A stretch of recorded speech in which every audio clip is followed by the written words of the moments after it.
Fala galera, mais um vídeo aqui pro canal.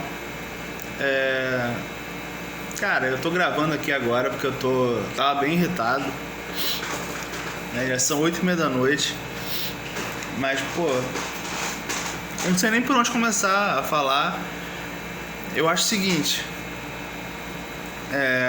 muita gente achou que não deveria ter poupado o time pro jogo de hoje. Mas quando você vê esse time reserva em campo, eu acho que faz sentido, porque você imagina perder algum titular machucado, tá? E ter que entrar algum desses caras que estavam em campo hoje. Vocês já imaginaram o Léo Jardim não jogar e entrar o Fusato? Totalmente sem tempo de bola, sem nada, totalmente aéreo, as bolas. O cara vai chutar, o Hulk vai chutar, o cara bota um na barreira. E a bola vai, ele demora 3 anos pra pular na bola. O gol do Dudu, mesma coisa, o cara não tem reação. Totalmente apavorado. Mas como é que o cara joga na Europa? O cara deve ter o quê? 30 anos ali. Já não é um garoto. Coisa ridícula. Porra, aí vocês imaginam o Lucas Oliveira jogar, né? Precisar desse cara pra jogar. Sabe, Matheus Cocão que entregou o escanteio de graça de novo. Entende? Tietê que não fede nem cheira mais. Matheus França que até hoje não estreou. Então já pensou se esses caras teriam que começar jogando a partida? Tem noção do que é isso, cara? Hoje, assim, a barca do Vasco ela tem que ser gigante. Pelo menos os 9 desses caras que estavam em campo hoje tem que sair do Vasco, ou negocia, rescinde, não renova. Não tem condição, cara. Porque assim, tu pega o time titular do Vasco, que já é um time razoável, com seus problemas. Aí você olha pro banco, tem que mexer. Não tem opção. O que é o Hugo Moura? O Hugo Moura, pra mim, ele nem vestia mais a camisa do Vasco. Porque é mais uma expulsão não forçada. Não é que o cara tomou 2 amarelos, né? O cara tomou o vermelho porque ele pisou no tornozelo do cara. Foi tão absurdo quanto o jogo do Fortaleza. Eu quero saber o que passa na cabeça dele. Porque assim, a bola não estava nem em disputa. A bola não estava nem perto do cara. É uma falta de noção. Não sei o que passa de coração. Não sei o que passa na cabeça de um jogador desse para fazer aquilo. Esse cara não pode mais jogar, porque esse cara põe em risco todo o trabalho. O pouco trabalho que ainda sobra, ele põe em risco. Entende? Que é o mesmo caso do David. O David não sabe como é que ele vai entrar, que é outro destemperado, sabe? Além de não jogar, não agregar, ele é um cara que pode ser expulso a qualquer momento, pô. E ele, pelo que eu vejo, assim, se o Nuno sai, é ele que entra ali, não tem outro. Então, pra você ver como o elenco é um elenco desequilibrado. Porque não é que, assim, as disputas de posições entre, sabe, laterais, volantes, não tem. O Thiago Mendes em 2 jogos, assim, não sei como é que vai ser pra quinta, mas porra, ele conseguiu fazer menos merda, conseguiu jogar mais que o Tietê e o Hugo Moura tá jogando, porra.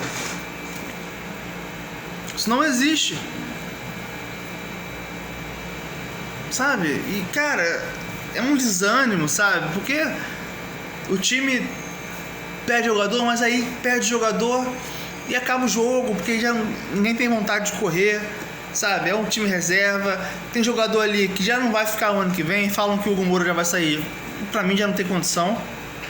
Mas pô, qual é a motivação do Lucas Oliveira estar jogando uma partida dessa, também sabendo que não vai ser aproveitado? Entende? Qual é a motivação do Vitor Luiz estar jogando? O próprio Paulinho, que deve sair, o Vasco não vai renovar com ele. Então qual é a motivação do cara jogar uma partida sabendo que não vai ficar no clube? Entende? Quero dizer, o que os caras vão fazer de diferente? Os caras vão correr pra quê?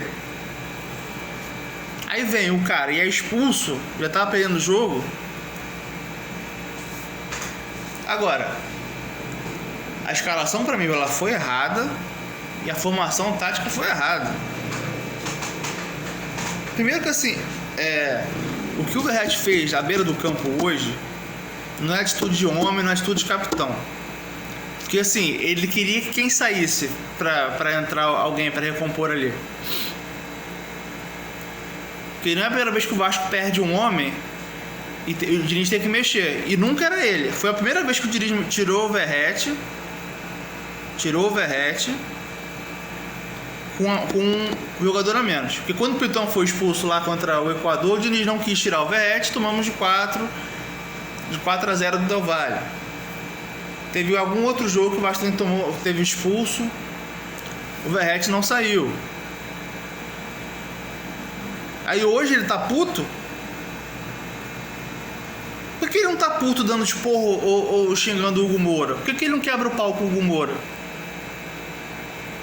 Não tô defendendo o Diniz, mas porra, por que o problema é com o técnico? Quem fez a cagada? De novo.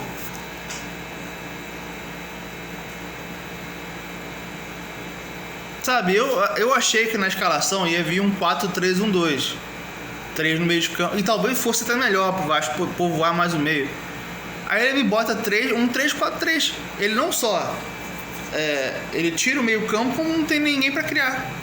Ele botou os 3 zagueiros, o Hugo Moura ali por dentro, Cocão, Paulinho, os laterais ali, e de um lado Matheus França, David e Verratti. Ou seja, não tinha jogada de velocidade nenhuma pelas pontas. Eu achando que ele ia botar o Matheus França aqui, Verratti e David, que repito, pra mim começaria com o GB, mas achei que ele fosse fazer isso aqui, né? Matheus França aqui, os dois aqui. Ele simplesmente bota o Matheus França aberto pra direita.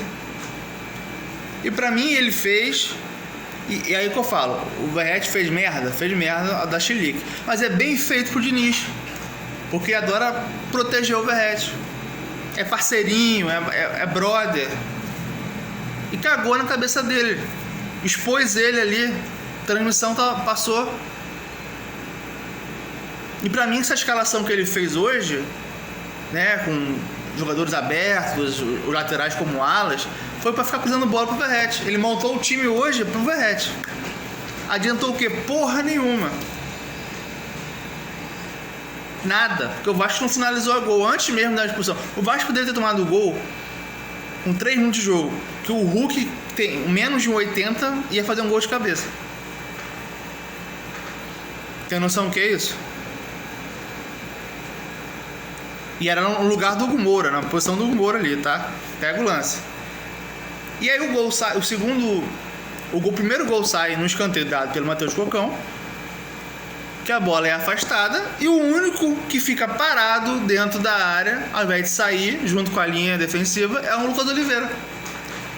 Ele tá lá desfilando, tomando sol. Porra, é foda.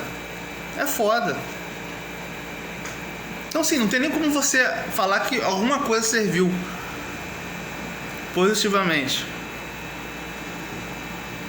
Porque só do lado negativo. Porque assim, vamos lá, a gente não tem banco, cara. Tem noção assim do que a gente precisar. Se a gente precisar mexer no time, que vai precisar botar jogador, vai entrar o Matheus França. A gente vai ter o Puma torto de lateral esquerdo. Na minha página, no intervalo do jogo, eu já fiz a barca inteira, incluindo, o próprio Puma, que eu acho que não tem condição, porque é um salário alto, e o Verratti. Sabe por que o Verratti, assim, é obrigado por tudo, mas não dá mais pra você ter jogador por gratidão, por consideração, porra. Chega uma hora que não dá mais, porra. Porque o Verratti ano que vem, já no meio do ano, ele faz 38 anos, ele já não é um cara de mobilidade, não é um cara técnico. O salário dele, muito provavelmente, é um salário alto. Vasco tem que pensar grande. Eu duvido, nenhum dos times que estão aí no G8 tem um atacante, um centroavante com 37 anos, que é a primeira opção, foi titular, né, um tempão, e vem como primeira opção. Palmeiras não tem, Flamengo não tem, Cruzeiro não tem, Bahia não tem, Botafogo não tem. O Vasco precisa de jogador rápido, jogador jovem, tem que mesclar o elenco pro ano que vem.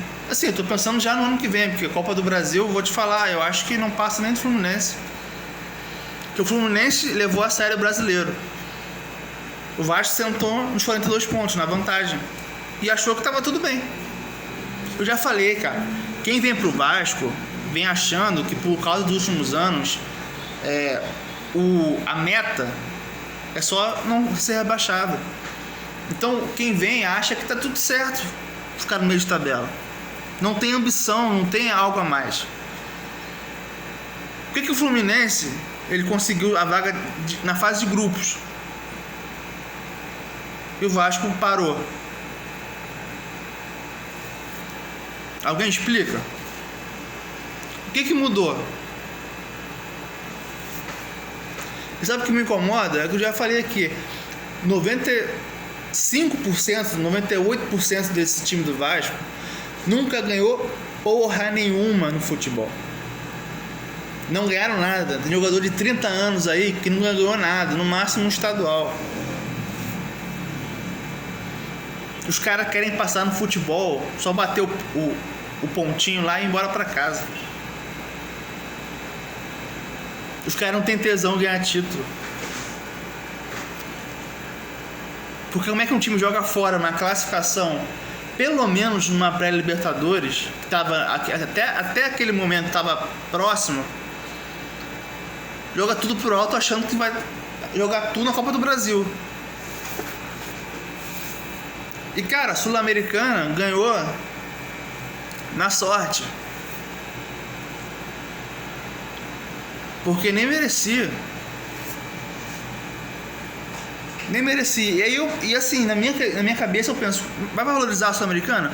Porque assim, a Sul-Americana tem que ser prioridade para o ano que vem, porque é o torneio mais acessível para qualquer brasileiro ganhar.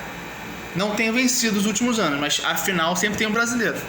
Que você não vai ter Palmeiras, você não vai ter Flamengo, não vai ter Botafogo, não deve ter o Fluminense, não vai ter Cruzeiro.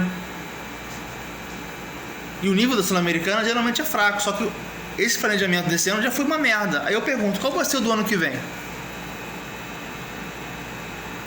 Porque o Vasco não conseguiu ficar em primeiro no seu grupo. Ah, mas o Lanús foi o campeão. Beleza. Só mostra a competência dos outros times, do próprio Atlético. O Vasco não competiu no playoff contra o Del Valle. E pra mim a barca tem que ser grande. O Vasco tem que buscar jogadores que queiram de fato algo grande. Não é pra se acomodar. Aí, por exemplo, você tem jogadores do Fortaleza que foi rebaixado, do Ceará e do próprio Juventude, que você pode olhar e falar, pô, merecia um clube maior. Aí eu penso, será que a diretoria vai pensar em trazer esses caras ou não vai pensar em gastar não sei quantos milhões num cara que vem, sei lá, da puta que pariu? Não, mas descobrimos um novo ponta, um novo camisa 10, joga no futebol peruano, no Uruguai, que ele vai arrebentar aqui. Entende? Porque na boa, hoje você pensa assim, pô, Breno Lopes é um cara interessante, o Herrera, ponta canhoto do Fortaleza, Pochettino, Moisés, o Pierre, segundo volante. O Juventude tem o Talhari, o Ceará, que foi abaixado, tem o Galeano, ponta direita.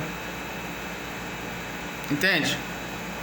Qualquer um aí joga mais que o Matheus França. Quanto é que o Matheus França recebe por mês para não jogar nada? E ainda bem que veio por empréstimo. Porque assim, ou você contrata jogadores que queiram vencer no futebol, ou você contrata só por empréstimo. Porque aí se não der certo, você não torra dinheiro. E agora, quinta-feira, se tem um milagre do Vasco passar para a final desses jogos, vai ser muito pela torcida. E um grande milagre. Porque do jeito que tá, não vai emplacar. E para mim o Diniz não começa o ano em 2026.